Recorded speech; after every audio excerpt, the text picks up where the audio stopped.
Pythagoras प्राचीन यूनान के एक महान गणितज्ञ और दार्शनिक थे।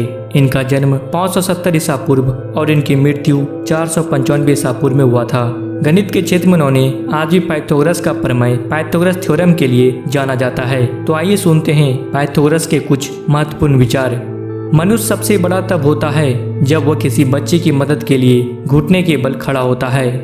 इंसान को नियंत्रित करने के लिए यदि कानून जरूरी हो जाए तो फिर ऐसे कानून से स्वतंत्रता की अपेक्षा ना रखें। या तो चुप रहिए या फिर ऐसे शब्द बोलिए जो मौन से ज़्यादा कीमती हो। वास्तव में न्याय का अभ्यास करें और किसी भी चीज़ के बारे में निर्दोष रूप से कार्य करने की आदत डालें। अपने साथियों के बारे में बुरा बोलने वाले मित्र पर कभी विश्वास ना करें। आपको महान चीज़ें बनानी चाहिए, महान चीज़ों का वादा नहीं करना चाहिए। जीवन के अनेक पथों पर एक साथ चलना कठिन है। जैसे ही आप जागते हैं, आने वाले दिन और किए जाने वाले कार्य को क्रम में रखें। समय संसार की आत्मा है। पूरी तरह से सीखा हुआ ज्ञान कभी नहीं भुलाया जा सकता। संयम आत्मा की शक्ति है क्योंकि यह अपने तर्क को वासना से मुक्त रखता है। चिंता को हमें कर्म में ले जाना चाहिए, न कि अवसाद में। खुशी से जीने का महान विज्ञान केवल वर्तमान में जीना है। यदि आपके पास एक वफादार मित्र नहीं है तो स्वयं अपने मित्र बने। अच्छाई पागलपन में एक व्यायाम है। जहाँ प्रकाश है वहाँ अंधेरा है, जहाँ ठंड है वहाँ गर्मी है, जहाँ ऊंचाई है वहाँ खाई है, जहाँ शांति है वहाँ हलचल है, जहाँ समृद्धि है वहीं गरीबी है, और जहाँ जीवन है वहीं मृत्यु भी है। क्रोध में ना हमें कुछ बोलना चाहिए, ना हमें कोई काम करना चाहिए। हाँ और ना ये दुनिया का सबसे पुराने और सबसे छोटे वर्ड हैं, लेकिन इनके इस्तेमाल के लिए सबसे ज़्यादा सोचना पड़ता है। अधिकतर मनुष्य के पास संपत्ति या ताकत अर्जित करने के लिए साधन नहीं होते, लेकिन ज्ञान अर्जित करने की क्षमता सबके पास होती है।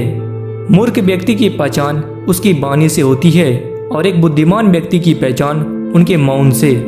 हमेशा सर्वश्रेष्ठ रास्ता ही चुनिए। शुरुआत में इस पर चलना मुश्किल हो सकता है, लेकिन धीरे धीरे आसान हो जाता है। बच्चों को बचपन में शिक्षित करें जो आगे चलकर उन्हें ढंग सिखाना ना पड़े। मनुष्य का जब तक खुद पर नियंत्रण न हो तब तक वह स्वतंत्र नहीं हो सकता। मनुष्य के विचारों की गहराई समुद्र की गहराई से हजारों गुना बड़ी है। अगर आपके विचारों को सही मार्ग पर नहीं लाया गया तो वह अपनी राह से भटक कर समुद्र की गहराई में खो जाएगा।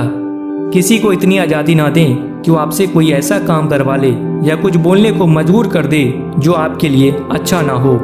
ज़्यादा शब्दों में थोड़ा कहने की बजाय कम शब्दों में ज़्यादा बताने की कोशिश करें। अपना काम अच्छे तरीके से करने के बाद संतुष्ट होकर आराम कीजिए। दूसरे आपके बारे में क्या बात करते हैं ये उन्हीं पर छोड़ दीजिए। शरीर के बजाय अपनी आत्मा को मजबूत बनाएं। क्रोध मूर्खता से शुरू होता है और पछतावे पर समाप्त। केवल तर्क ही शाश्वत है, वहाँ की सभी चीजें नष्ट हो जाती है। दुश्मन की दोस्ती मिलने से बेहतर है दोस्त की दुश्मनी। अपनी गलती को झूठे शब्दों से ढकने की कोशिश ना करें, बल्कि परीक्षा के साथ अपनी गलती को सुधारें। आत्मा की पीड़ा के दो ही उपाय है, आशा और धैर्य। सबसे बढ़कर खुद का सम्मान करें। इतना आसान कुछ भी नहीं है, लेकिन जब तक आप इसे इच्छा से नहीं करते तब तक वो आपके लिए मुश्किल हो जाता है। अज्ञानी व्यक्ति से विवाद करने से अच्छा है चुप रहा जाए।